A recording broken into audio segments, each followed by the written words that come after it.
Perhaps the most forgotten and ignored peoples here in the United States are those that reside behind the bars of our prisons. Sadly, this group has one of the highest rates of mental illness, one of the highest incidences of addiction and substance abuse, and one of the highest rates of physical, sexual, and/or psychological abuse than any other group of people in this country. Some say that because they have broken the law, they do not deserve the luxury of mental health or rehabilitative services. However, if the trend within the penal system continues as it has in the last 3 decades, we are going to see increasing numbers of people and staggering numbers of women entering into the criminal justice system. The American inmate population has grown so large that it is difficult to comprehend. Let's try. Imagine the combined populations of Atlanta, St. Louis, Pittsburgh, Des Moines, and Miami behind bars. In the United States, 1/3 of black men will be behind bars in their lifetime. 1/3. What does that do to the landscape of American families? No other society in human history has ever imprisoned so many of its own citizens for the purpose of crime control. So why are we imprisoning so many people? Who could possibly benefit from having so many people behind bars? Is it really keeping our communities safer? Or is there a more covert, unspoken, unspeakable reason? Have you ever wondered where the factories are that make all of the things that have that ever-popular label, Made in the USA, on them? I have not seen any factories in my neighborhood. Made in the USA. Like 100% of our bulletproof vests, helmets, ammunition belts, ID tags, bags, and canteens for our military are all made in the USA, albeit behind the bars of our prisons.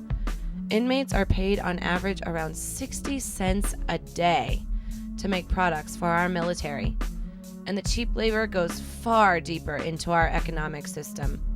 When you go to the dentist, rest assured the instruments going into your mouth have probably been made by a cheap laborer behind bars.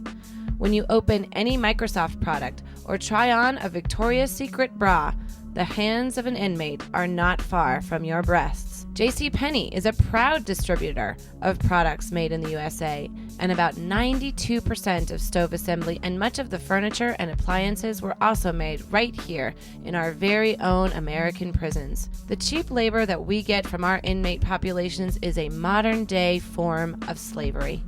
Thanks to prison labor, the U.S. is once again an attractive location for work that once was moved to the third world. The maquiladora and sweatshop labor of the past has been relocated to San Quentin. During the past 2 decades, roughly 1,000 new prisons and jails have been built here in this country. The privatization of prisons is booming. It's actually one of the industries that is doing well in this economy. And do you know how these private companies decide how many new cells to build? They base it on the illiteracy rates of 4th graders. There is not incentive to rehabilitate people. There is incentive to keep them behind bars because people make money at it. And keep in mind that the majority of these inmates will one day be released back into society. Will they be healthy when they get out? Are we okay with this?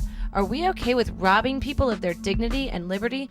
There are a lot of bad people in prison, true. But in the words of Angela Davis, there's a lot of bad people outside of prison. White-collar crime causes more damage than a kid who robs a liquor store does, but why do we not punish these crimes in the same way? We need to bang on the doors of our prisons and shift our focus from punishment back to healing and rehabilitation.